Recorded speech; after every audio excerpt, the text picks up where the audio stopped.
Hi, everybody. Greetings. Welcome to today's Cathedra webinar. You are tuning in for day 2 of a 5-day series on NAHASDA procurement and contract administration.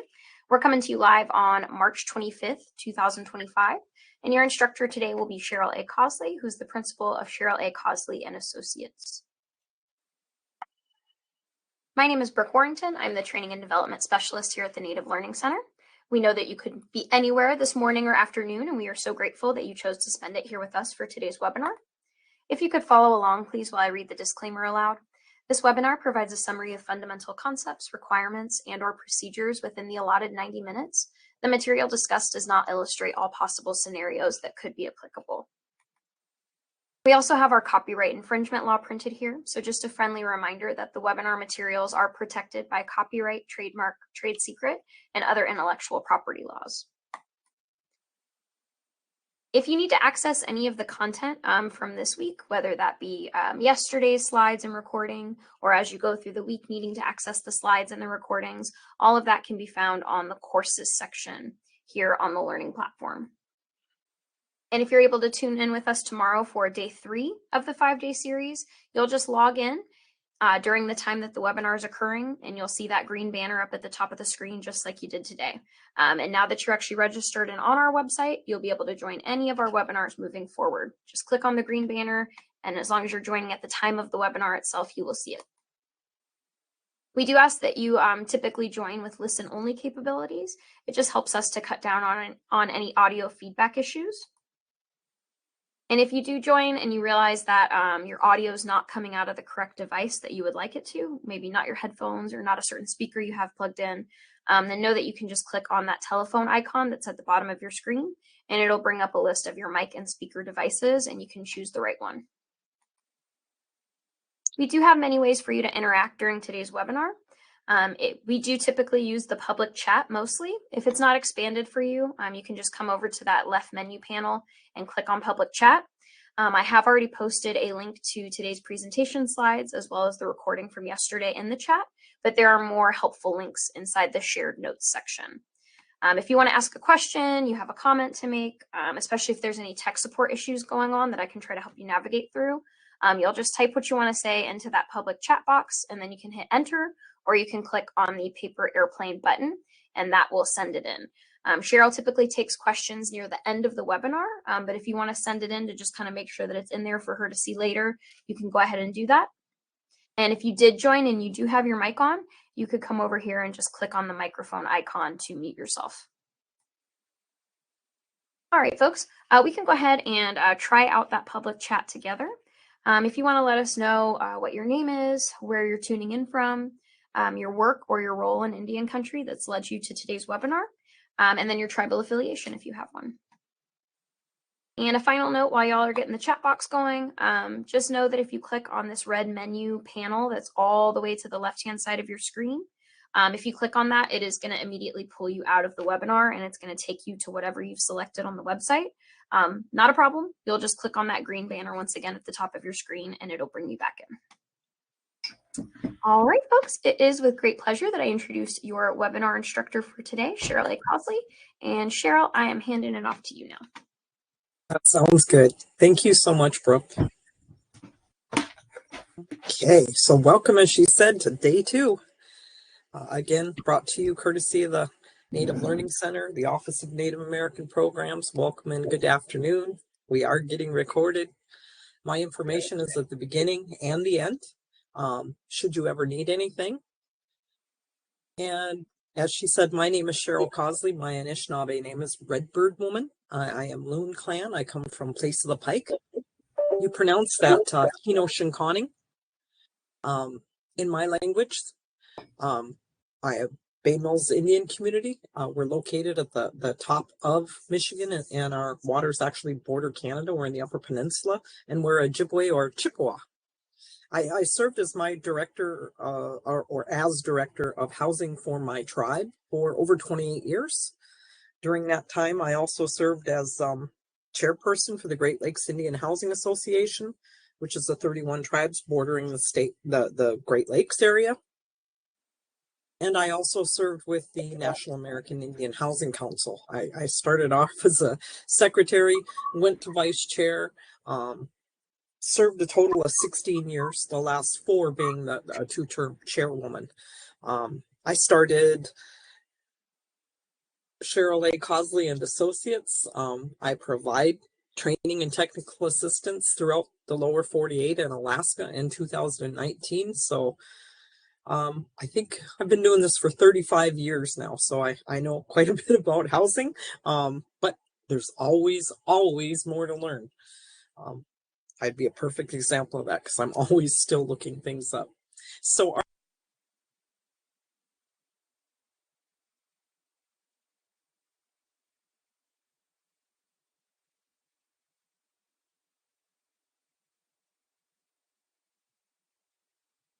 objectives,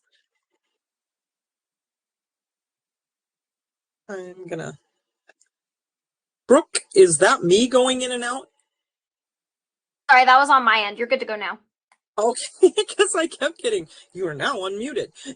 No worries. Thank you, guys. And as you see, we are always learning.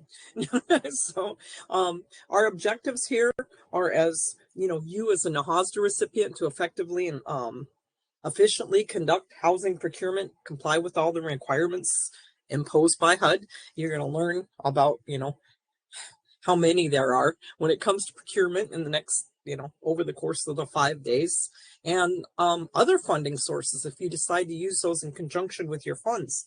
NAHASDA has always promoted leveraging.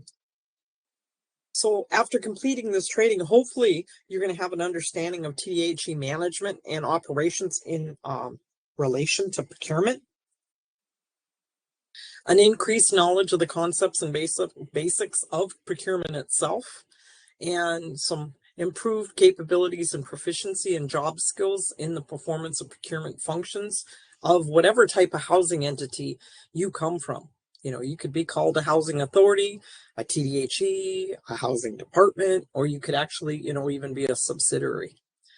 So this is going to cover our administrative requirements that pertain to the procurement using our block grant funds, which are distributed to our tribes or your housing program, however you serve, in accordance with NAHASDA.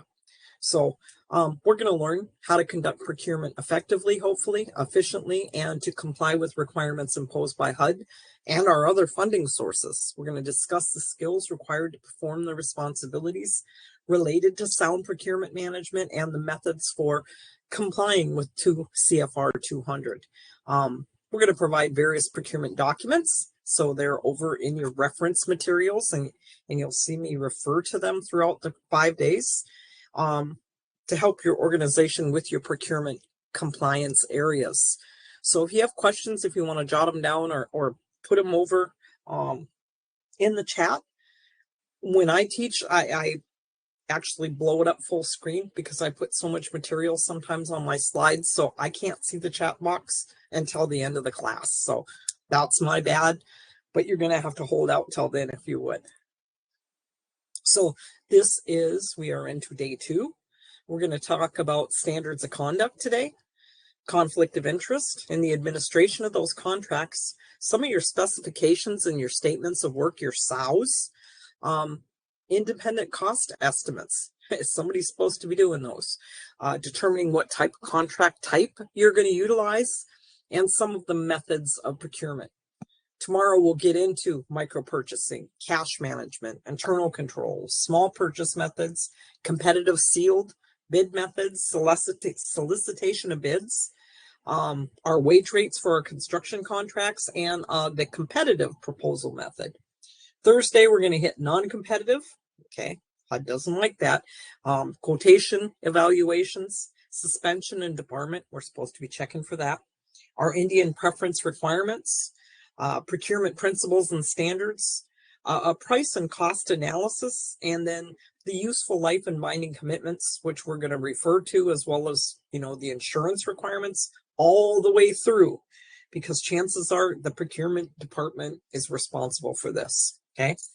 Contract administration Friday we'll finish up with the environmental assessments and reviews, our subrecipient versus a contractor, procurement checklist, files, 4-year files. So if you utilize that, hopefully you'll have the majority of the documents that you need to pass an audit or a HUD monitoring visit. Some of your procurement procedures, that contract file arrangement, and there's samples of that in your reference materials, and then utilizing GSA, so those federal supply sources in procurement. These are the reference materials. If you missed it yesterday, we kind of went through the importance of utilizing the first 3. Okay, now normally we tell you first thing you do when you need to know if you can do something legally with NAHASDA funds is go to the NAHASDA statute. When it comes to procurement, that is the exception to the rule. ECFR Part 200 actually it doesn't really trump the NAHASDA statute because that is a law, okay, put into place by Congress. If it says you have to do it in the statute, you have to do it. But because procurement is governed more by Part 200, that's the first document you should look to see if you need to do something or you have to do something. The NAHASDA statute would be the second place, and the regulations would be the third. So if nothing else, become familiar with those 3 documents. If you get nothing else out of this class, those are the rules. Those are the rules to NAHASDA. Those 3 documents are program guidances, our PIH notices, and then your own policies. So you also have to follow the procurement policy of your tribe. Okay. If you're a housing entity separate from the tribe, you might have 2 different ones. The tribe might have one and you might have one. You could very well have higher thresholds because you do probably more building than the tribe does as a whole. There's sample Indian preference determination letters, qualification applications in there, because your bidders have to request that preference, and then you have to determine them eligible or non-eligible, and you by law have to let them know, what you found, what you've determined. There's program guidances when it comes to Indian preference. There's micro purchase acquisition thresholds under 8. Some of the related procurement regulations under 9. Some more about 2 CFR 200. An environmental review process is under 11. Procurement checklist that we talked about was under 12. There's different forms you can use when you're procuring by email, by phone, by mail. 13, 14, and have to do with your telephone solicitation form. 14 is an RFQ. It's a lump sum procurement. Fax, mail, of course, email. Same thing for 15 is an RFP. It's a request for proposal for a manufactured home. And 17 is for a modular home. Now, these documents were drawn up by the legal staff of UNAHA, which is another housing organization within Montana, Denver, that particular area. And they shared those documents. So if you ever procure those items, you might want to look at those. It could give you some included language you have to have in there. There's a sample procurement policy, an example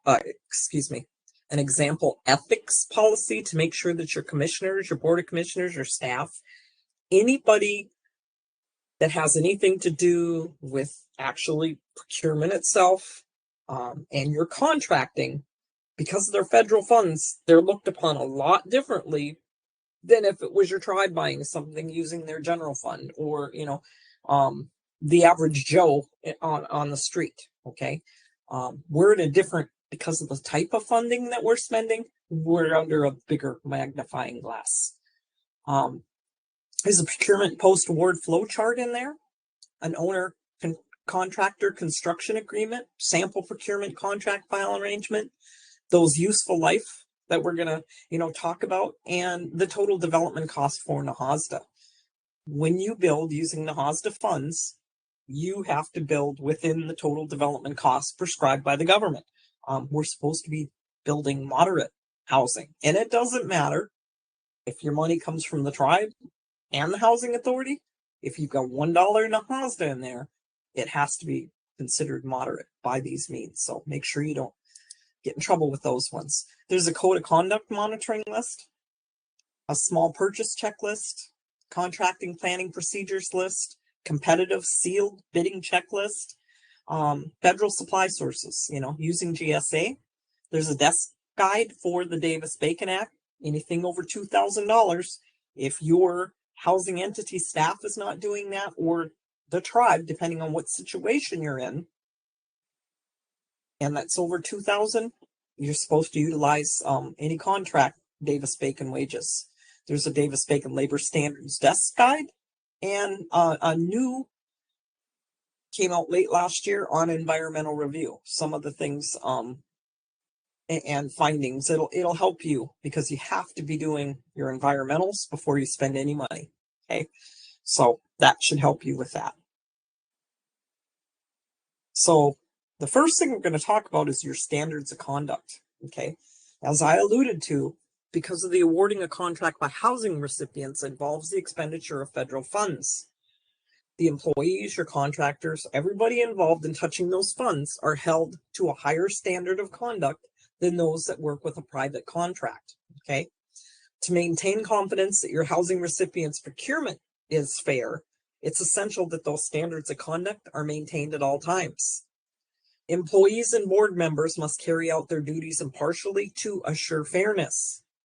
They should always conduct themselves in a manner as to promote the confidence in the integrity of your organization. Any attempt by an employee, a board member, a tribal council member to realize personal gain by conduct inconsistent with proper procurement procedures should or would be in breach of your housing standards of conduct. Okay, so you should make sure that you have some in place. So confidential information, we talked about this. Sometimes it's inadvertent, sometimes it's not. Okay, the disclosure of confidential information to any person not authorized by your contracting officer, which is normally your ED, unless of course you're large and you do a lot of building, you might have one on staff. Okay, not authorized by your contracting officer to receive such information shall be a breach of the ethical standards. Confidential information includes, but is not necessarily limited to, the contents of a bid prior to your bid opening, a proposal prior to your contract award using a competitive proposal, names of individuals or firms that submitted bids prior to a bid opening or proposal prior to a contract award. Okay, make sure everybody in your housing entity is aware of those rules. Okay, you can't be chit-chatting the gentleman that comes in at the front desk to submit that bid. Yeah, this guy was here and this guy came in late last night, and that can't happen. You're not supposed to share that at all. So your generated information from your TDHE, your housing authority, your entity, whatever, however you are situated, basically, related to procurement, including your cost estimates, your contractor selection and evaluation plans, and your specifications before you even issue a solicitation. Okay. Any other information, the disclosure of which would have a direct bearing upon the contract award or your competitive process. Okay. It's really important that your housing board or your tribal council are very aware of this. They can't go home, nor can you, and discuss, yeah, we're got a project coming out. We're going to spend about $600,000 and we're going to paint 30 units inside and out. You cannot. You shouldn't be even chit-chatting about things like that. Okay, you can't give people heads up that you're going to do something. You can't say how much your award is going to be. It's a breach of an ethical conduct of any or for any current or even a former employee, an officer or an agent to knowingly use confidential information or for actual or anticipated personal gain, or for actual or anticipated personal gain of any other person. That's why when you get into conflict of interest, your tribe or your housing entity needs a really good definition of what it's going to use for immediate family. I mean, the definition's usually pretty big, okay? And make sure it's not cousin, because then it gets way too big. And you need a good definition because it applies to your immediate family. It applies to your household. You don't have to be married within the household. It applies to people that are going to employ you or are looking to employ somebody within your household. There's pretty stringent rules there. Upon discovery of any actual or potential conflict of interest, an employee, officer, commissioner, agent has to promptly file a written statement of disqualification, and they must withdraw from further participation in the transaction involved. So, under the 1937 Housing Act, there were certain things that we had to do to become a housing authority, okay? And there were bylaws for the Board of Commissioners that were pretty standard. We weren't allowed to be a tribal entity, okay, until NAHASDA came around. We were separate from the tribe, okay? One of the common paperwork, I don't know if it was mandatory, because the first one was started in 1961. But you weren't allowed to work for or govern, basically. So you couldn't be board of commissioner, you couldn't be tribal council, you couldn't be a staff member. And you weren't allowed to engage in selling or attempt to sell supplies, construction, land, anything for a 1-year period from the time you left that position or, left the housing authority. You left that board. Because you might have knowledge of some of those existing contracts that are going to come out in the future and try to profit from them. So it's a really good, when I teach board of commissioners and my tribal council, I teach tribal councils quite a bit. I encourage them to make sure that, and maybe put those back into place. Okay, it's a good protection method or a mechanism to protect your entity. Okay. So, or other services to the recipient for 1 year following the date employment ended, or your service on one of those boards. So that 1-year prohibition, it used to read, during your tenure and for 1 year thereafter, no commissioner, officer, employee of that authority, any member of the governing body of the tribe, so it goes all the way up to the council, any other public official, okay, so that could be if you have, a general manager or things like that, depending on how you're set up, who exercises any responsibility or function with regard to your project shall voluntarily acquire any interest, direct or indirect, in any project, any property, included or planned to be included in any project, or any contract or proposed contract relating to any project, unless prior to such acquisition, they disclose their interest in writing to your housing entity, and such disclosure is entered upon the minutes of the authority, so it's got to be shown within your meeting minutes that they did this. And the commissioner, officer, or employee shall not participate in any action by the authority relating to the property or contract in which he has any such interest. So when it gets down to conflict of interest, okay, everybody needs to know about what proper recusal is, okay? It's not just sitting down and pushing back from the table and not saying anything. It's getting up, making sure the meeting minutes reflect that you left, okay? And not being given any of the information regarding what you have that conflict with. If it's a contract, then you can't see any of the contract. You can't see the figures.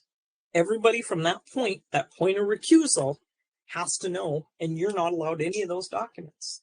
Okay, you need to protect your entity as far as that goes, and those meeting minutes have to reflect that you did that, or everybody could get in big trouble. Okay, so that's one thing I try to work a lot with the boards, and letting the council know that perhaps you need to teach recusal to the Board of Commissioners, because of the fact that it puts your ED in a really, really hard position when they have to explain that to what is, basically their boss.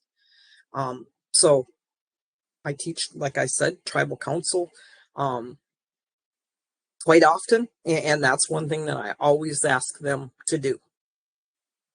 So that prohibition, if any commissioner, office, employee of the authority involuntarily acquires any such interest, or voluntarily or involuntary acquired any such interest prior to appointment as a commissioner, officer, employee, in any such event, they shall immediately disclose your interest or their interest in writing to the authority. Such disclosure shall be entered again into those meeting minutes, because HUD's going to want to review that. Okay. And that commissioner, officer, or employee shall not participate in any action by the authority relating to the property or contract where you have any such interest. And the way the law reads is your son-in-law could work for the paint company and then you can't know anything about it. Okay, you need to recuse yourself because it's going to include an activity that your son-in-law, as an immediate family member, you shouldn't know about. Okay, it gets kind of dicey, actually. It's hard to. So you got to make sure that all your staff, especially your procurement staff, are versed in things like this. Any violation of those foregoing provisions of this section shall constitute misconduct in office. This section shall not be applicable to the acquisition of any interest and obligations of the authority issued in connection with any project or to the execution of agreements by banking institutions. So it has nothing to do with your banking, okay? Or to act, with a project to act as a trustee under any trust indenture or utility services, okay?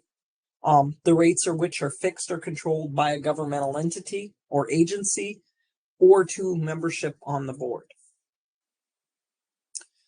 So when it gets to that conflict of interest in the administration of your contracts, it's basically when somebody is in a position of trust, if they have a competing professional and personal interest. It could just be a perceived conflict of interest. Well, wait a minute. Her nephew owns that company and he's going to be bidding on this. She shouldn't be here. You don't want anybody that's going to bid to inadvertently think somebody else has a better chance. Like the story I told you about the t-shirt, $5 t-shirt yesterday. That was enough where it could have really, I caught it, but it could have came back and slapped us in the face, So when somebody makes a decision in an official capacity and they stand to profit personally, hey, we're going to build about 100 houses. Maybe I'll buy that piece of land there and offer that up. That'll be perfect. I know they're going to be doing that in about a year now. Something like that. When your interests have the potential to conflict with the best interests of the organization or those who you represent. So again, these fall under 2 CFR 200. The conflicts of interest in administration are all under the 1000 document. When it comes to contracting, they're under the 200 documents, okay? So your non-federal entity has to maintain written standards of conduct covering conflicts of interest, the governing of performance of your employees engaged in the selection, award, administration of contracts.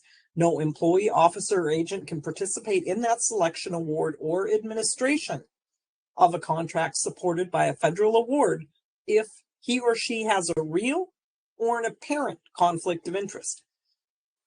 That's it.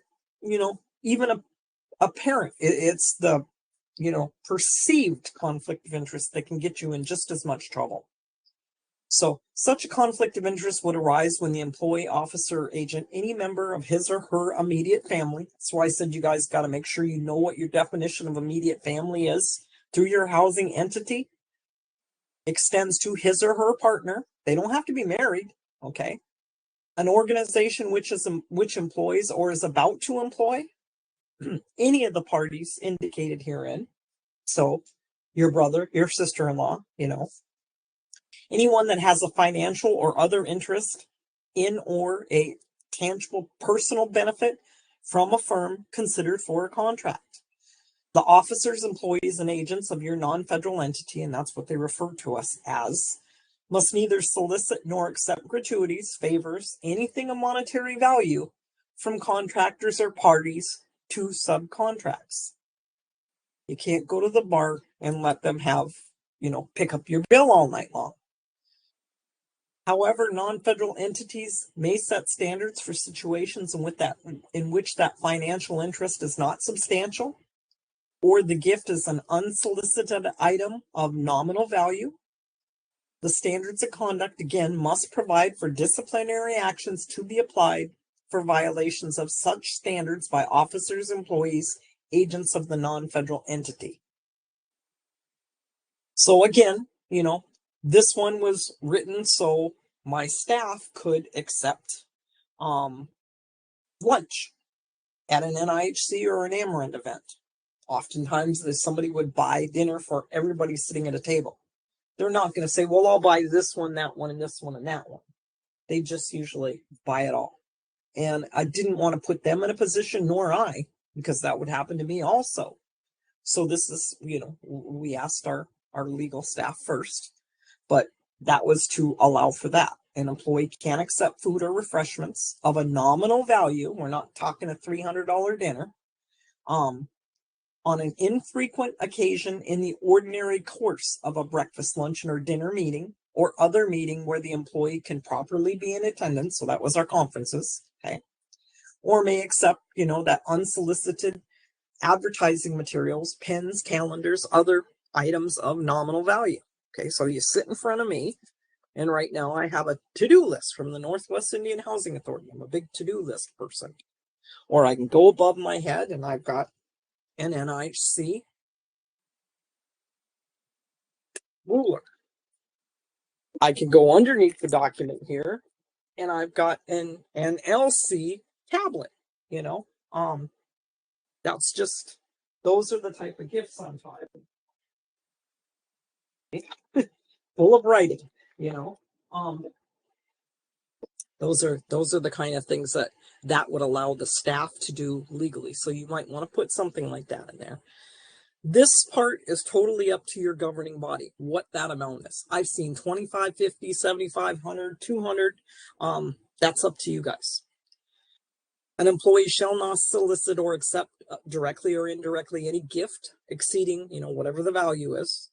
A gratuity, a favor, a loan, any other thing of monetary value from a person or an organization who has in the past or tends to seek to obtain a contractual business or a financial relationship with your housing entity, who has interest which could be affected by the performance or non-performance of your employee's official duty. Non-performance, if you've got an inspector and maybe you're asking for backing in a shower wall, and you wouldn't see that unless the wall was open at that point. And if he turns his head because they didn't put the backing in there, that would be your non-performance. So your code of conduct, the housing entity prohibits its officers, their employees, or agents from participating directly or indirectly in the selection or in the award or administration of any contract if a conflict, real or apparent, would be involved. Such conflict would arise when a financial or other interest in a firm is selected for an award held by, again, the officer, employee, agent involved in making the award. Okay, this was our definition of immediate family. It does not have cousin in it, but look how long it is. Okay, and we had to use that for this particular part and for the admissions portion for conflict of interest in our housing. His or her relative, including a father, mother, son, daughter, brother, sister, uncle, aunt, nephew, niece, husband, wife, father-in-law, mother-in-law, son-in-law, brother-in-law, sister-in-law, stepfather, stepmother, stepson, stepdaughter, stepbrother, stepsister, half-brother, and half-sister. That's a lot of people to keep track of. His or her partner, or an organization which employs or is negotiating to employ or has an arrangement considering prospective employment of any of the above. So the housing entity is going to prohibit their officers, their employments, and their agents from soliciting or accepting gratuities, favors, anything of monetary value other than unsolicited items of a nominal intrinsic value from contractors, potential contractors, parties to subcontracts, and the knowing use of confidential information for actual or anticipated personal gain. So make sure that you list the subcontract portion in there, because you're going to have a general, and then you're going to have a lot of subs underneath them. Okay. And then just like yesterday, that violation has to be in writing. Your disciplinary action will be taken to remedy violations of this code. Could include verbal or written warning, formal reprimand, suspension, or dismissal. The level of that disciplinary action is going to depend on the severity of the violation, the individual's prior behavior, the nature of the position, and note that the housing entity communicates those requirements of the code during orientations, trainings, bylaws of the Board of Commissioners, its personnel, and procurement policies. So under 1030, what prohibitions regarding conflict of interest are applicable? So in the procurement of supplies, equipment, and other property, construction services by recipients and subrecipients, your conflict of interest provisions at 2 CFR 200-318 shall apply. If it's not governed by 318, the following provisions shall apply. So again, it goes down to 1030, goes to the regs, okay? And it's the same thing. Nobody who participates in that decision-making process, okay?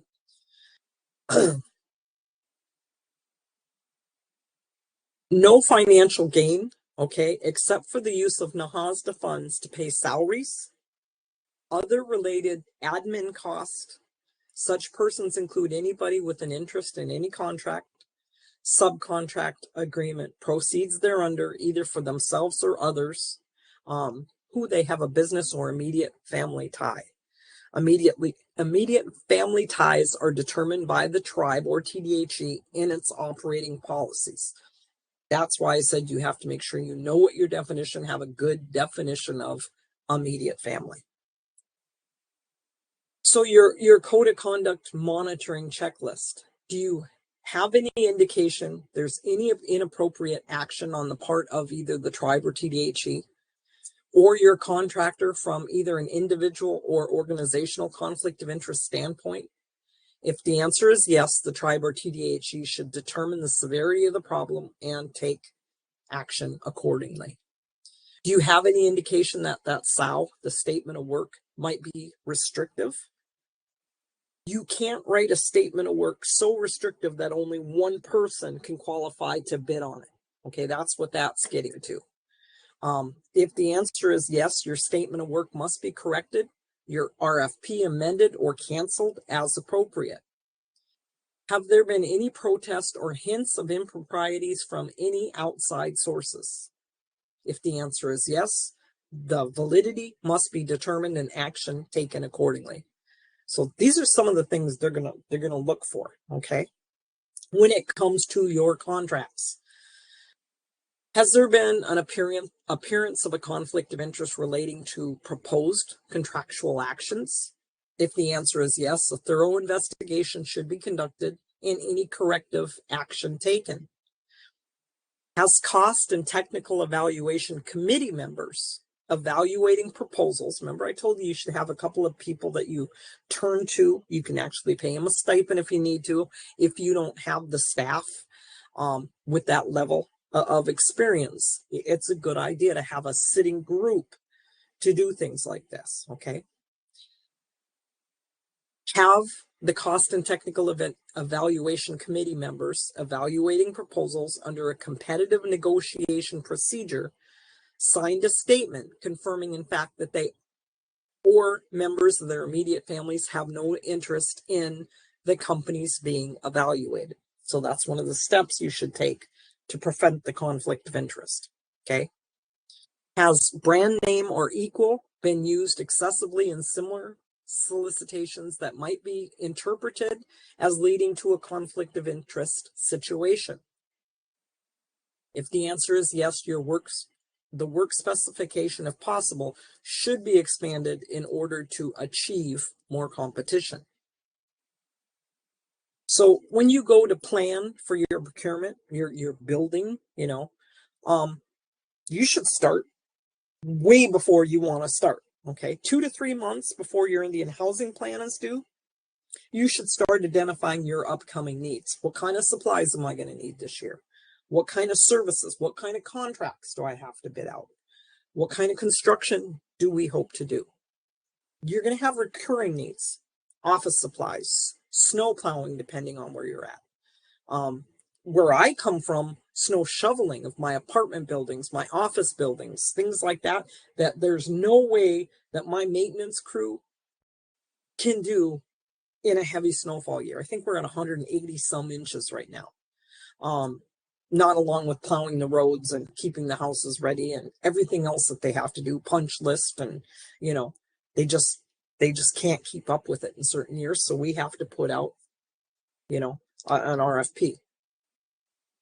So you will have those reoccurring things. So dependent on your level of development, construction, being planned, your needs and your resources are going to vary from year to year. Sometimes you have a slower year. We don't normally build every single year. One, the length of time it takes to bid everything out and then actually get it built and then go through your punch list and fill the households or whatever. It's usually like a 2-year process, okay? Plus your staff is kind of beat if it's a big one. It's going to be dependent upon your staff size. If you have qualified and experienced staff with procurement experience, or if you need to bring in A&E resources, okay? I cannot express this enough. If you are not somebody that builds and builds often, your A&E people are worth their weight in gold, okay? If nothing else, to keep you out of trouble, to make sure that you have every bid document, to make sure you do your Davis-Bacon stuff correctly, to make sure that you go through the bidding. Just make sure that they have some experience with government contracts, okay? Some of the requirements that you have, your Indian preference requirements and things like that. You're going to have several things basically that you have to determine. So what construction methods are you going to use? Are you going to use force account? Are you going to use conventional contracting? Is it going to be a design build? Is it going to be an acquisition? Could be a turnkey. Okay, I don't know how many of you are familiar with that, but prior to NAHASDA, we had the ability to just say, okay, I want a 3-bedroom house on that footprint, 1,600 square feet. You bid it out and you don't do anything. You walk away, and when it's done, they hand you the key. Turnkey. That's when it's done. That takes a lot off your shoulders, but so the timing, how long to complete the steps to award a contract. As I told you yesterday, don't, because it took you so long to get to this point, shortchange the amount of time you put a bid out for. I've been told that by numerous contractors, in those many, many years. If you don't give them enough time, they're not going to do it. They won't take that risk because they're figuring their things right up to the time of the bid opening or the time that that document is put in there, okay? Funding. What's your estimated cost of your contract? That solicitation and your award. How are you going to advertise your procurement? A lot of people don't buy newspapers anymore. You'll see a lot of us use Indian Country Today and things like that to advertise in. Are there potential contractors that should be solicited? You're allowed to keep a list of people and invite them to bid on your projects. You're supposed to update that list, keep it frequent. The more competition you have, the more you will save, okay? Are there potential contractors that should be solicited? Hey, I really liked working with them. They built 10 houses. They worked all the time. They meet all the time, all of our deadlines for the times that we wanted things, and they were good. They didn't change order me. Change orders we'll get into later, but I don't like them. And that was the first thing I would tell my contractors. Do not try to change order me to death. You might get this one contract, but I sure won't bring you back the next time. I don't like change orders, okay? Unless the mistake is on my behalf or my A&E or, the engineer. You don't want to do that. So funding again, what's your estimated cost of that total contract? The solicitation and evaluation, how are you going to advertise it? Potential contractors that should be solicited. Is it an adequate statement of work? Do you have an adequate SOW available? They want to bid on something that's fuzzy to them either. Okay, they have too much potential for losing money. What type of contract is appropriate? So your specifications, your statements of work, that SOW. This section of this presentation describes the development of specifications and statements, okay, scopes of work, along with their uses. Properly prepared, described specs, statements of work will enhance your competition. It'll clarify the relationship between your contractor and your TDHE, resulting in improved contract administration. All procurement transactions should be conducted in a manner providing for full and open competition. In compliance with this requirement, your specifications, your statements of work must be designed so as not to restrict competition to one supplier. Okay? Got to be careful when you do that. So your definition. A specification is a detailed description of materials, supplies, equipment, pre-cuts, construction work that is used in your procurement process to tell your prospective contractors what your TDHE desires to purchase. A statement or a scope of work is a unique type of a specification generally used for the procurement of professional or management services. You have specification types. There's 3 general types of specifications used for preparing contracts for equipment, supplies, construction. Okay. Functional and performance specifications, design specifications, brand name or equal specifications. Okay. It's one thing to say, I want a Schlag lock, or it's another thing to say, I want a lock, and describe it, or its equivalent. Certain people only carry certain types of things. Okay. You're limiting it when you give it a brand name.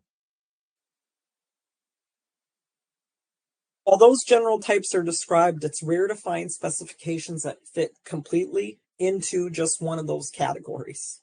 Most specifications contain a combination of design and performance requirements and may include brand name or equal descriptions in their components. So your functional and performance specifications, they contain performance characteristics that identify how your item functions.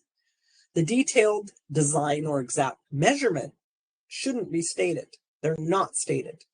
So your functional or performance spec is inherently risky. Performance specifications state the overall requirement so that each contractor can furnish its own item to meet the required performance. So we're going to give you an example. A new boiler. It can simply call for a gas-fired hot water boiler that will produce 100,000 BTU. Okay, British thermal units. That's what BTU stands for, by the way. It's easy to imagine a gas-fired boiler that can produce 100,000 BTUs per hour, but it may also require continuous and costly maintenance. Okay. So a design specification contains a description of the item desired as opposed to those performance standards. Design specifications can be as detailed as needed. Depending on the nature of the item, your design specs can contain precise measurements, tolerances, materials, product test, quality control, other detailed information provided that competition is not limited to one product. The information furnished in your spec should be sufficiently detailed to ensure that all items manufactured to the specifications will virtually be the same. A detailed description of kitchen cabinets, giving dimensions, fastening details, materials, hardware, is one example of that type of specification. So a brand name or an equal specification, under this form, clear and accurate product descriptions are developed. These descriptions shall not contain features that unduly restrict your competition. It can be necessary to describe technical requirements for materials and equipment by referencing brand name products in order to define performance or other salient requirements. References to your brand names shall be followed by the words or equal. and a description of the item's essential characteristics so that the competition is not restricted. Specific brand names can be used only for establishing design and quality standards, and only if there is no other reasonable method of designating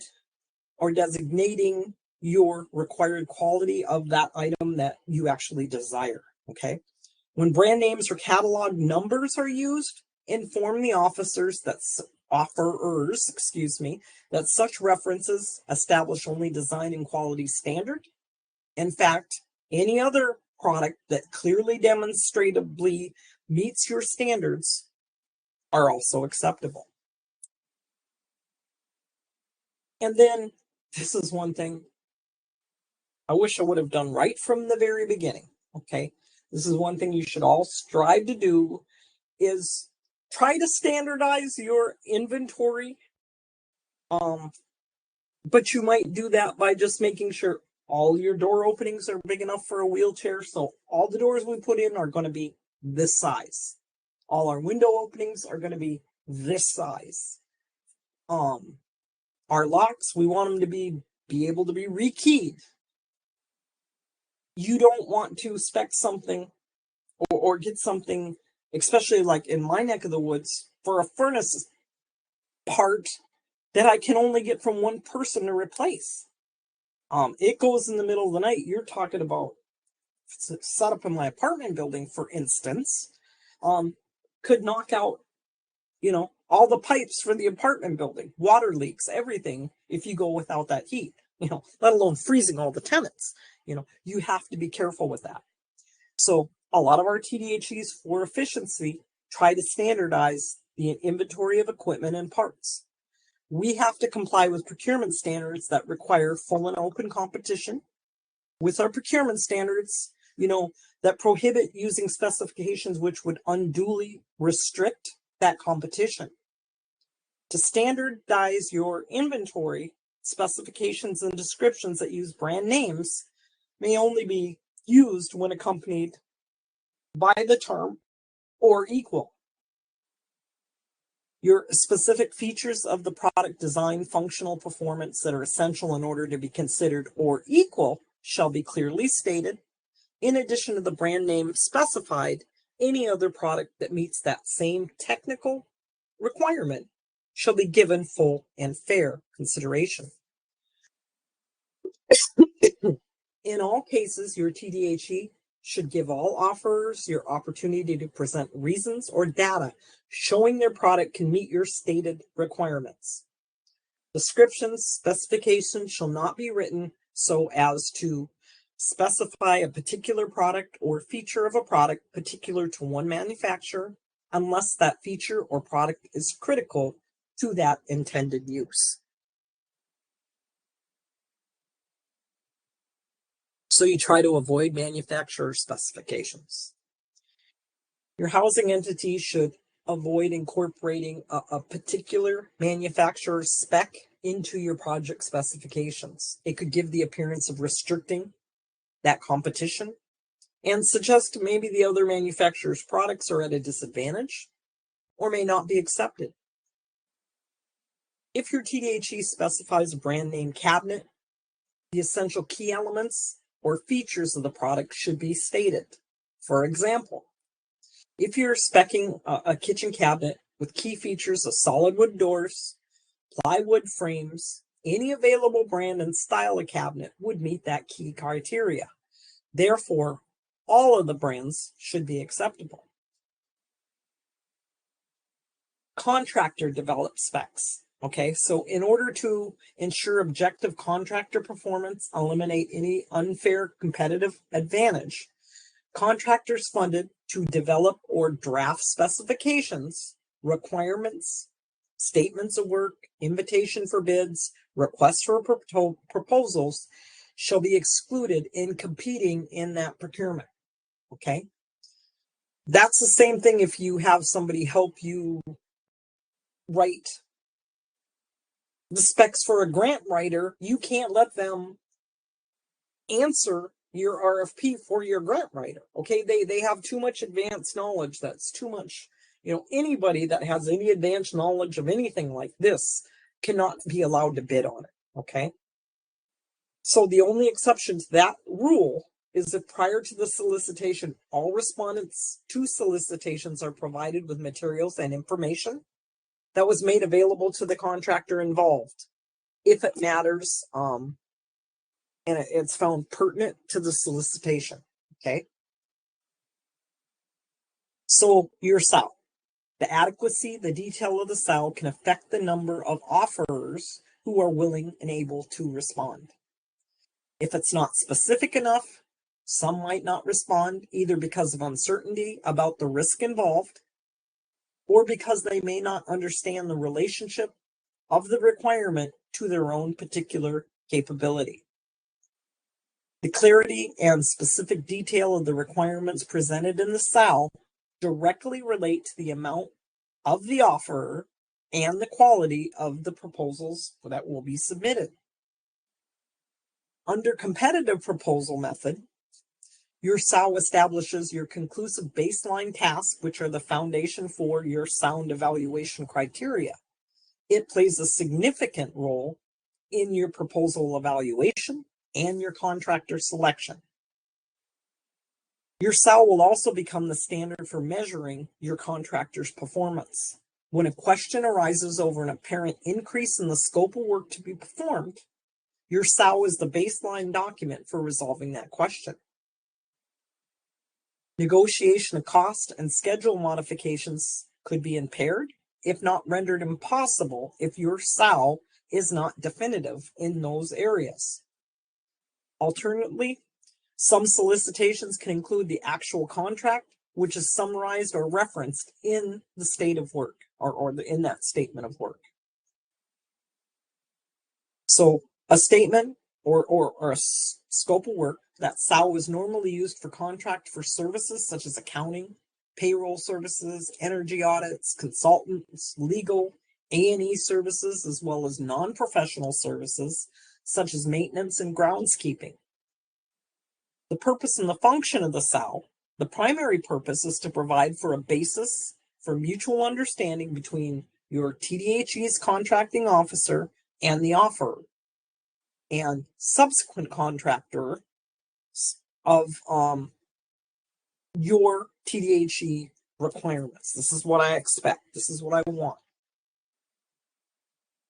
So the statement of work, the elements, the particular issues to be addressed in a SOW is going to vary depending, on the nature, the purpose, the size, and the complexity of the work that you're going to do. At a minimum, every SOW should include a detailed work and task requirement, end results, deliverables, including the criteria which a deliverable must meet to be considered acceptable, delivery schedules, periods of performance, any reporting and compliance requirements, a precise statement of your objectives, contact information for your TDHE contact person, contract administrator, contracting officer, whoever it is, your other special considerations, warranties, personnel, required classifications, testing procedures, procedural safeguards, quite a few things that can go in there. So some of the problems you come across, it can be complex. If you've, developed your outline, getting those words down on paper can be difficult. A good starting point is writing a draft that concentrates only on your ideas of what you want done. Then you begin by describing the requirements without worrying about the format or the language. The goal here is to get it down on paper. After describing your requirements, you go back and you refine that draft by concentrating on the format and then the language. Ensure that your finished statement of work clearly describes what you want accomplished, not how to do it. Okay? Use how-to instructions only as necessary to ensure that the contractor is headed in that right direction.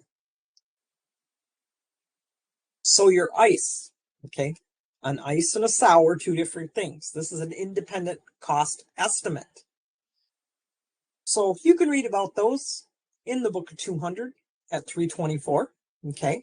So before you solicit for bids or proposals, you as a non-federal entity have to perform a cost or a price analysis in connection with every procurement action in excess of your simplified acquisition threshold. Okay. First of all, find out what that is. What's your amount? Including contract modifications. The method and the degree of that analysis is dependent upon the facts surrounding your particular procurement situation.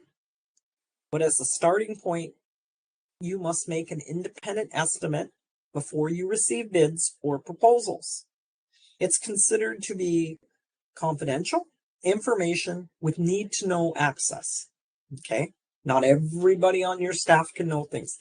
This is one of the reasons why having that 2 or 3 member board, sometimes independent, not even one of your staff, are great to have to kick things like this off of them. How does this look? Can you think of anything I'm missing?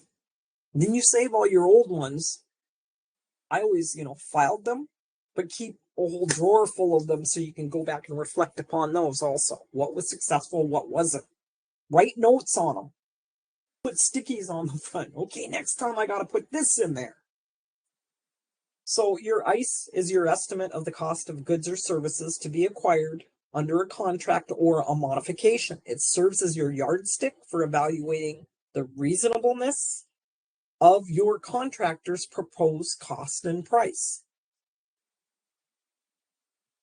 Helps the contracting officer determine what kind of contracting mechanism or method that you guys are going to utilize. For example, if the cost can be estimated with a high degree of confidence in the accuracy, you could do sealed bidding. Okay. Every form of procurement or bidding or documents has its pitfalls and the things you got to, work around and thresholds you have to meet. Okay. So force account. Now, I've built my force account. I've used force account for, I think it was an 80 unit project one time. There's pitfalls of force account. Okay. Your tribal force account. A lot of times, if you've got a contractor and there's a holiday or there's a tribal death or there's a tribal holiday, they're not going to adhere to all of those. They have their own schedule. Okay. They're working around that. When you have force account, they're tribal employees almost, whether you're TDHE or, they get everything off that you get. If something happens and you lose a member of your family, of your housing staff, a lot of times you lose some of this crew out for that. If they're contractors, that doesn't happen, but the other side of that is you're employing this many tribal people. But then you're also responsible for the actions of all of those people, so there's good and bad when it comes to force account. And your force account crew, do you have enough money and whatever to get force account that can do everything? Or are you still subcontracting your electrical and your heating and your air conditioning, and different things like that, So you should prepare an ICE even when you're using your force account so you can gauge that anticipated overall cost for purpose or purchases over your small purchase threshold. The level of detail is going to vary, but it should be commensurate with the dollar value, that your complexity, the commercial nature of whatever that requirement, whatever your bidding is. Those are your ICE is normally broken out into major categories. Cost, how much is labor, how much is going to be materials, other design, what about travel, overhead, profit. Your ICE serves as the primary in-house gauge of cost and price reasonableness. Okay. So when your contracting officer is responsible for the preparation of an ICE, other personnel, your end user, your budget, your finance are usually involved, but may actually do most of the preparation. Your TDHE may develop the ice using your own employees, outside parties, consultants, that group of, selected 2 or 3 people. A combination of the two. If any outside party, whether they're compensated or not, assist in developing that ice, those same rules apply. They cannot. That's a conflict. If they participate, if they bid, if they end up doing that, okay? You must take appropriate steps to ensure that organizational conflicts of interest are avoided, that outside party does not obtain any type of competitive advantage from its advanced knowledge of that cost estimate, for that scope of work, for everything involved there. It's ever reaching that, Your contracting officer shall prepare or have prepared an ice commensurate with whatever your purchase requirement is. The level of the detail is going to depend on how much money you're spending, the dollar value of your proposed contract, the nature of the goods and services that you are looking to acquire, and your ice has to be prepared prior to the solicitation of your offers. So, your requirements for your ice. For micro purchases, your contracting officer generally doesn't need to prepare one, thank goodness. Price reasonableness normally will be based on a comparison with historical prices paid for an item, commercial catalog, internet prices, other offers. For purchases above your micro purchase amount, but less than your small purchase threshold, documentation again should be kept to a minimum. ICE can be based on prior purchases, commercial catalogs, detailed analysis, purchases for services of that type in the past, recent past. So if it's above your small purchase threshold, the level of detail will vary, but it's commensurate again with the size and the dollar value. The complexity, the commercial nature of that requirement. ICEs are normally broken out into major categories of cost: labor, materials, other direct costs, travel, overhead, profit, just like we discussed earlier. Commercially available products and services can require less details, as the marketplace tends to provide current reliable pricing. That information for commercially available products, you might not need to break out all of those components. Non-commercial type requirements and work designed specifically for your TDHE is going to require a much more extensive estimation and detailed ICE, okay? So it's going to serve as your primary in-house gauge of house or cost and price reasonableness, but it shouldn't be relied upon to the exclusion of other sources and pricing information. Market conditions can fluctuate between the time the ICE is prepared and the receipt of offers, okay? Should tariffs come into play? Majority of our lumber comes from Canada, at least where I live it does. If you're up maybe in Washington State, it's different. Depends on where you're at, okay? If significant period of time has elapsed or the TDHE knows that certain market conditions have changed, your contracting officer should request that an updated ICE be prepared to use in evaluating offers. The price of gas goes up through the roof. Well, in Alaska, it's going to either have to be driven up there, boated up there, that's going to play in there. So you got to look at all of those things. Documentation, information regarding contractor solicitation, selection, your rejection of a contractor, including, where applicable, the negotiation memo, the source selection panel, that evaluation report, your cost and price analysis, your email correspondence, including offers, selections, pertinent pre- and post-award discussions, and negotiations. Keep all of that. You keep everything, okay? Basis for the contract price. And when you do that, I know that in this day and age, it's not normally done like that, but try to keep a hard copy. I've seen places where the housing authority Everything got fried because of a flood. I've seen housing authorities where a car drove through and killed all the computers, you know. Or you go back for something 3 to 4 years later that's in an email and that email doesn't exist or it got deleted or whatever the case. You know, scan your stuff in and have another copy of it somewhere. Just don't keep it just in an email, okay? So you need to keep all of that information, the basis for that contract price, the contract administration, issues, actions, you know. It's brought to our attention that we forgot this and we had to put out an addendum, you know. The level of documentation should be commensurate with the value of your procurement. The more money you spend, the more documentation you should have.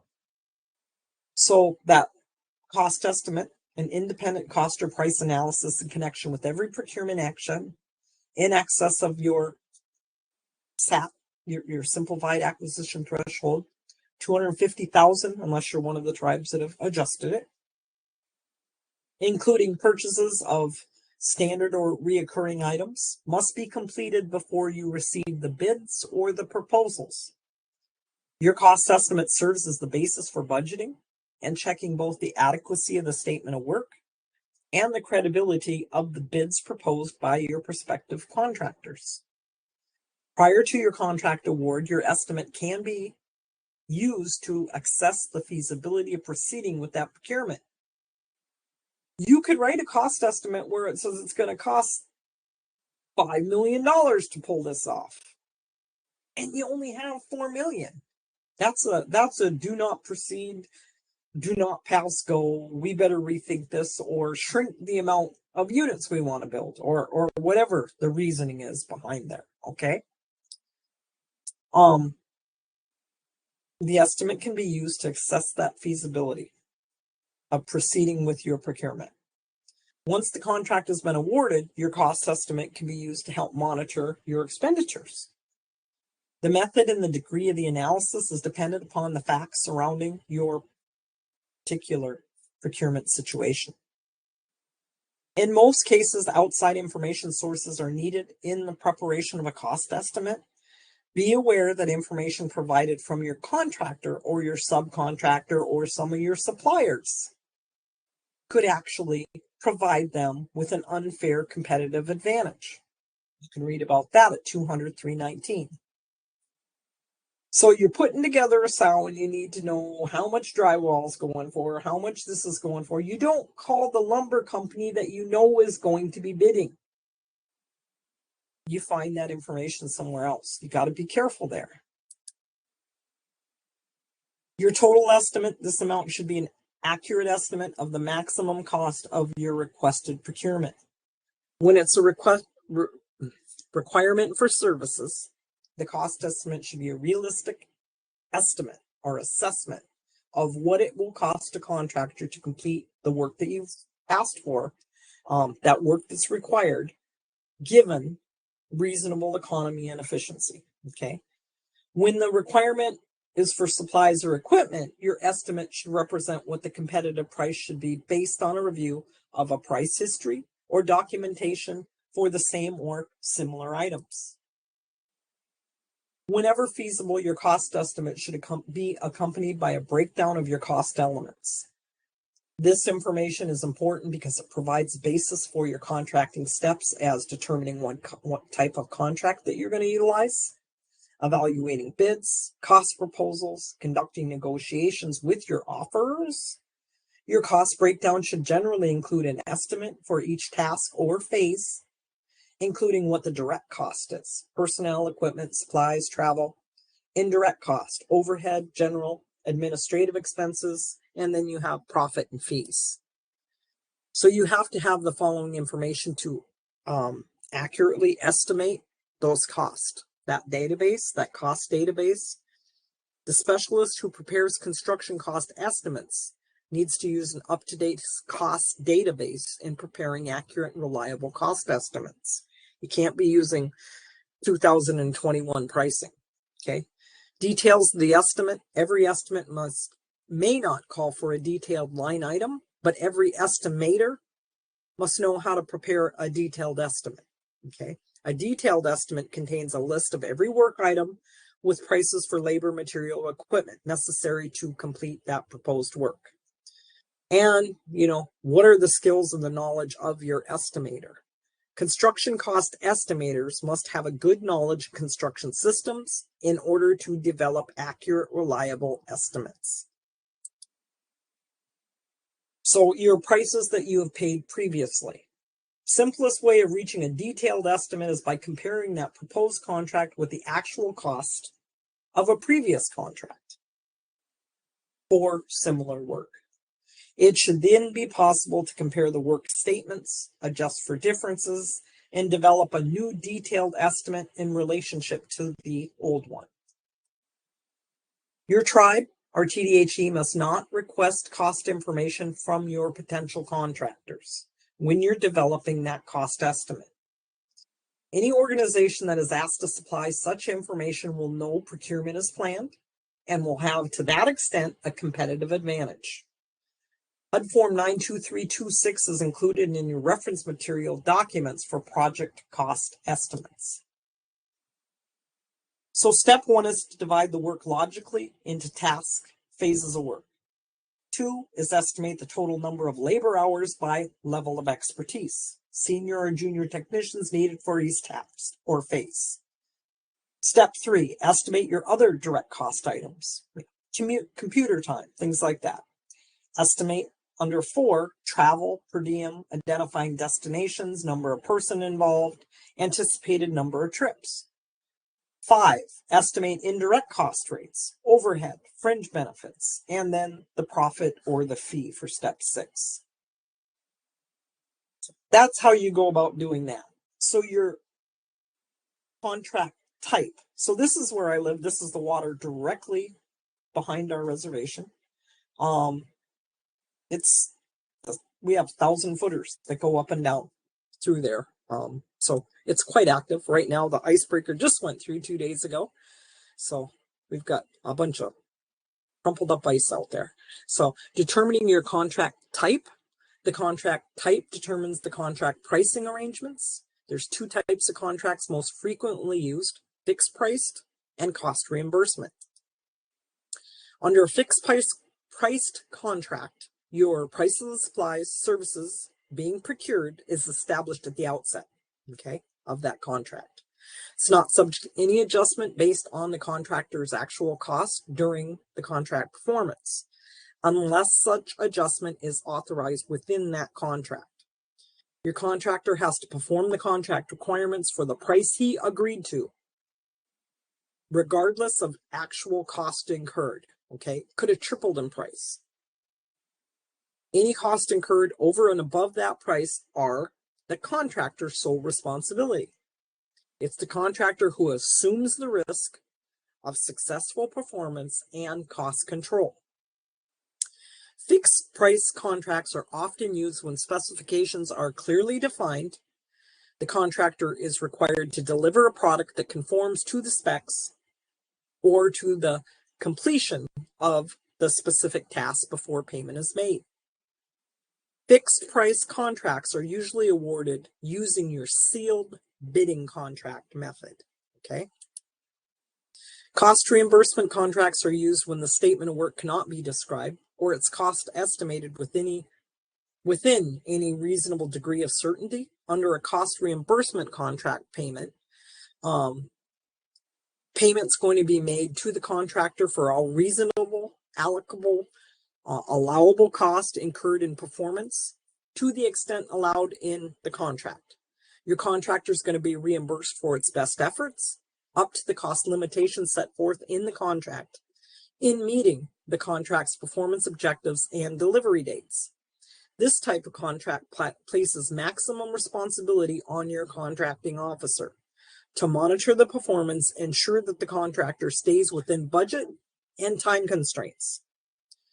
Cost reimbursement contracts are awarded using a competitive proposal method. So what is considered a cost reimbursement contract? A cost reimbursement contract is a contract where the allowable contractor expenses are covered to an agreed upon limit and an additional payment for a profit. When would you use it? They're also referred to as a cost plus contract. They're used for research projects, construction, and other undertakings that will require the purchase of materials. These are not commonly used in Indian housing, just so you know that. So a fixed price contract, you have definite design, performance specs, and they're available. Their fair and reasonable prices can be estimated and used as your cost estimate prior to solicitation. The risk of the cost and performance is assumed by your contractor, and it's usually accomplished doing or utilizing a sealed bid contract method. So your cost reimbursement contract, there's a need to provide that contractor with technical direction during the whole performance of that contract. The uncertainty involved in your contract performance does not permit costs to be estimated with sufficient accuracy to use a fixed price contract. You have to utilize that competitive proposal method. Time and materials, okay? This one is a no-no. This type is used only after a determination that no other contract is suitable, and if the contract includes a ceiling price that the contractor exceeds at their own risk.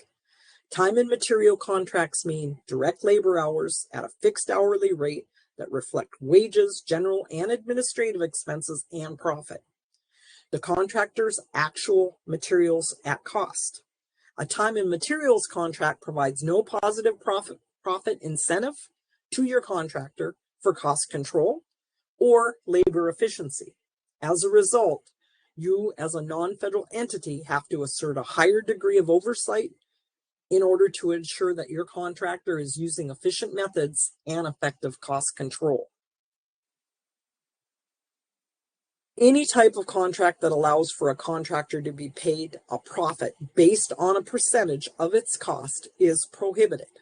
Typically, these are called cost plus percentage of cost contracts. In this type of contract, there's no incentive for your contractor to keep your costs down. In fact, there is an incentive for your contractor to inflate its cost, because the higher the contractor cost, the higher its profits are going to be.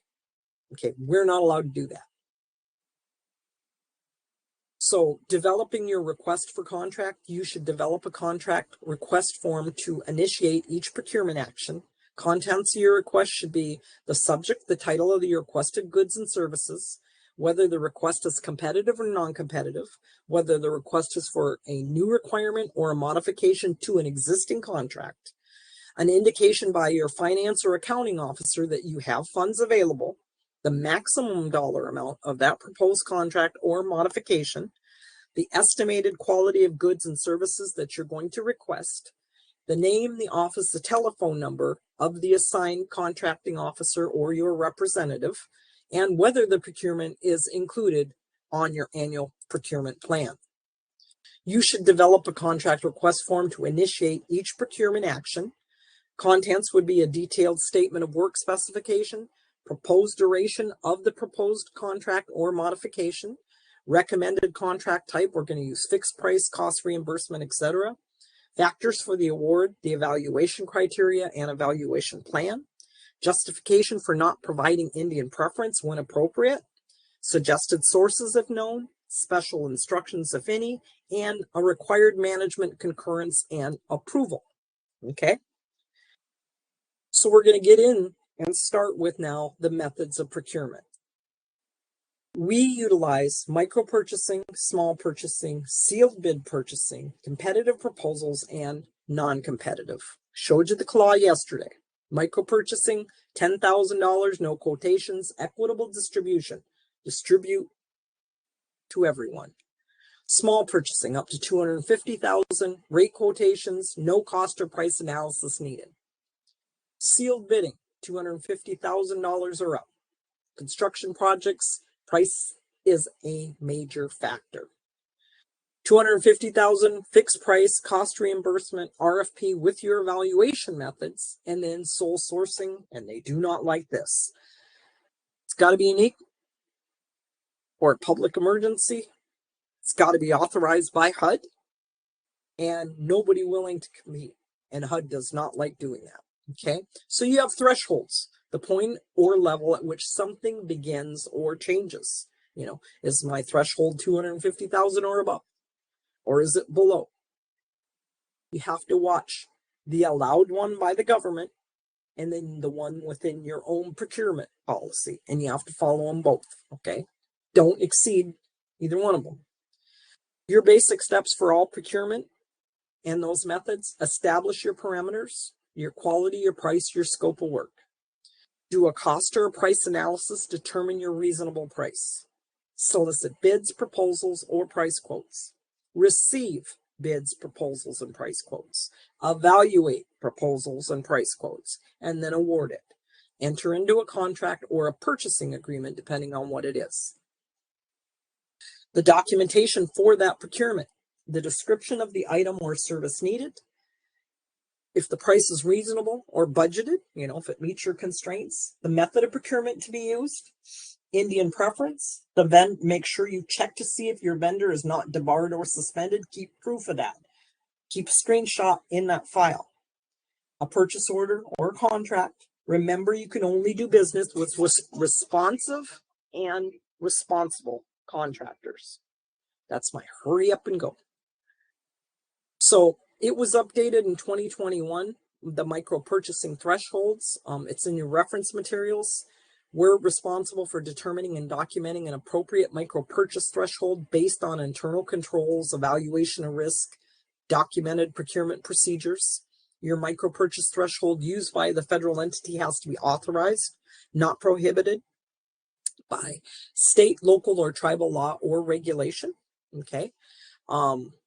Non-federal entities can establish a threshold higher than the federal threshold established by FAR in accordance with paragraphs of that section. Non-federal entities increase the micro purchase threshold up to 50,000 under certain conditions. Non-federal entities can establish a threshold higher than the micro purchase threshold identified in the FAR in accordance with the requirements of this section. You have to self-certify a threshold up to 50,000 on an annual basis. It is not a one and done. Okay. You maintain documentation to be made available to HUD and auditors in accordance with 200-334. Your self-certification has to include a justification, clear indication of the threshold, and supporting documentation of any of the following. So this is in your reference materials, and this speaks to what you have to do to be able to lift that threshold. Okay. And all your guidelines.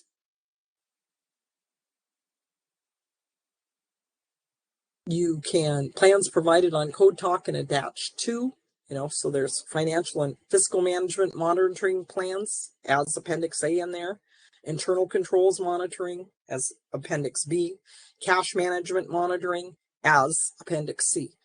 If nothing else, you can use this document and look at these and utilize these parts for your self-monitoring also. Okay. And then it talks about our audit, 750,000 or more. Okay, in a year. Micro purchase thresholds higher than 50,000 must be requested in a letter format, approved in writing by your EWONAP. Okay. And so this whole document is in your reference materials. If you want to utilize those higher thresholds, you can do so once you get HUD permission, but you have to meet all of those conditions. Okay. So it also speaks to the de minimis procurement exemption. Okay. So under the block grant program for procurement of goods and services valued at less than 5,000, you can continue to operate under the existing statutory de minimis procurement. Okay, and this is from the NAHASDA statute. Or micro purchase and de minimis exemptions are two different methods for simplifying purchasing. Recipients can develop procurement policies that choose between the two options for purchases under 5,000. However, tribal preference requirements will apply to all micro purchases regardless of the value, but they do not apply to de minimis procurements. Okay, so make sure that, I did it on the last page.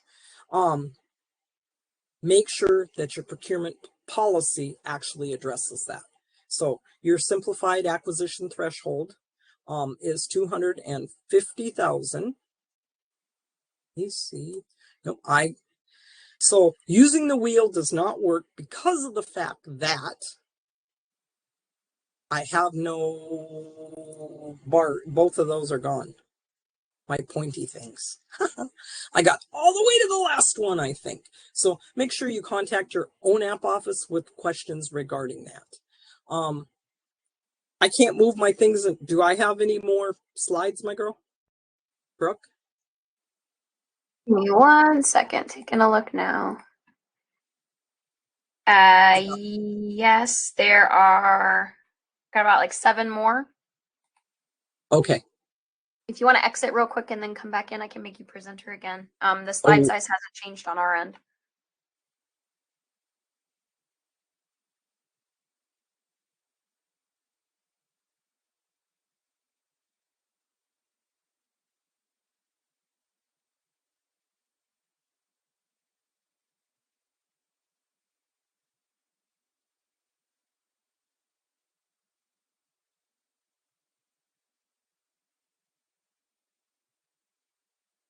Okay.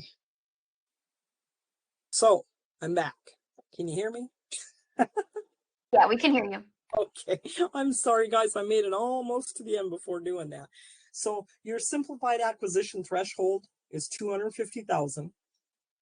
Informal purchasing procedures are acceptable. Price and rate quotes are required from an adequate number of sources, and more information there, you can go to 288 through 320, and you have to contact your EWONAP with questions about that. Okay, let's see. So the appendices, I was talking about that: financial and fiscal management monitoring plans, internal controls, and cash management. If nothing else, those will also help with your self-monitoring. They're going to look to see this is what they deem adequate, so that'll help you. And that PIH notice is 2023-01 in your reference material. So your methods of procurement based on price, less than 10,000 up to 50,000 with the self-certification, micro purchasing, no solicitation required. Price has to be reasonable. Between 10,000 and 250,000 for a small purchase, you have to obtain adequate number of solicitations. That adequate is more than one, okay? Sweet spot is 3 with them, by the way.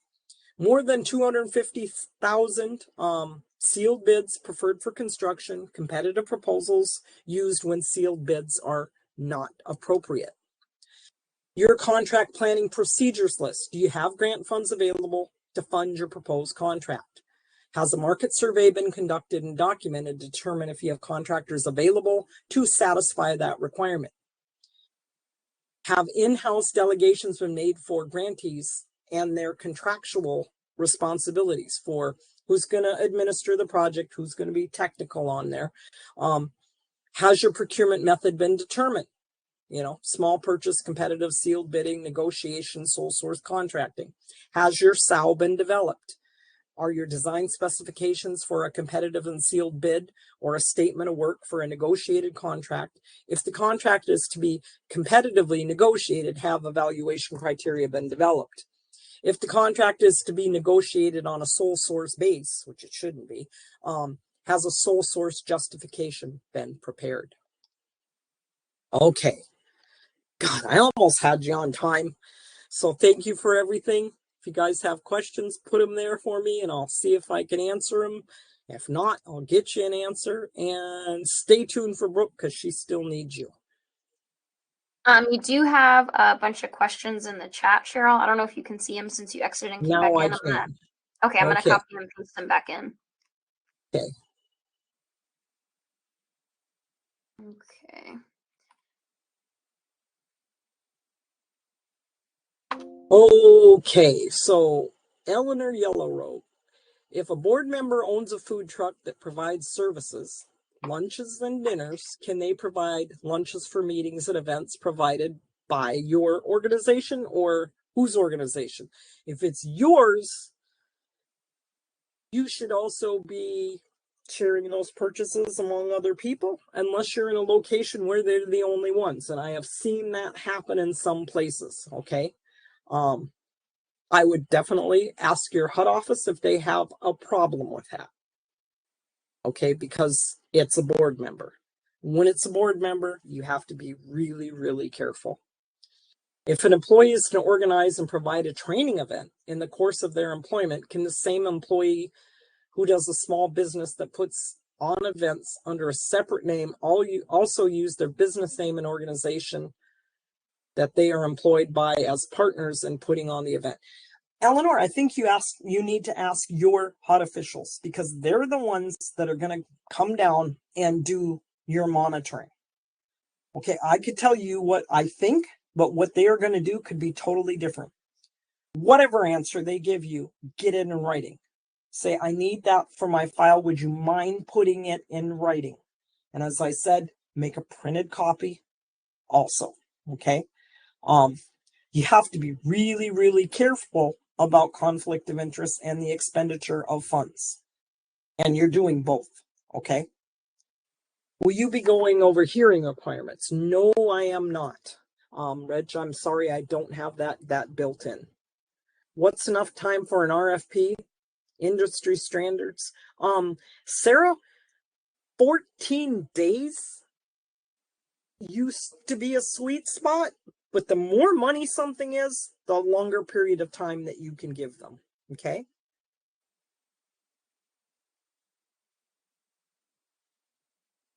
If your grant, that's a hard thing to answer there, my girl.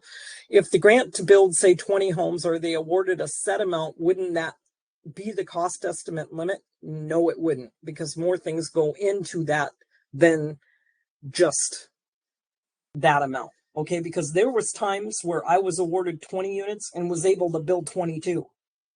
There was also times that I was awarded 10 units and was only be able to build 9. So those aren't set in stone, especially depending on how long it takes you to build something. Okay, and what happens with the labor force, what happens with the lumber prices. So no, you can't use that as your cost estimate limit.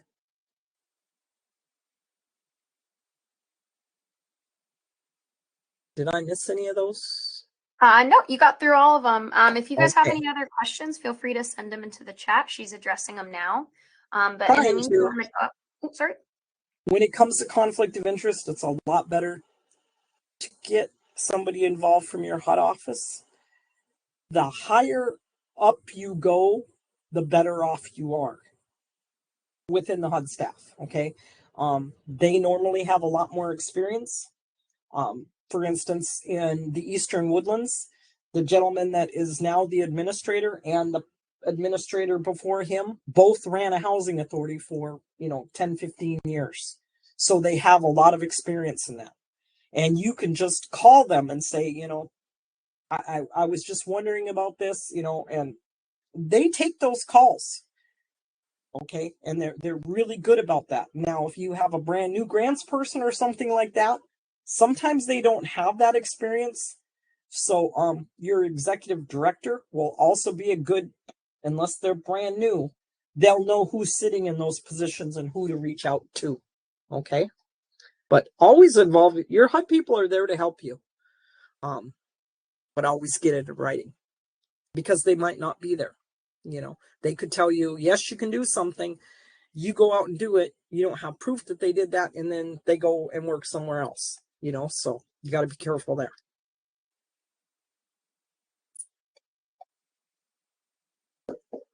Anybody else? And if not, guys, make sure you do the survey.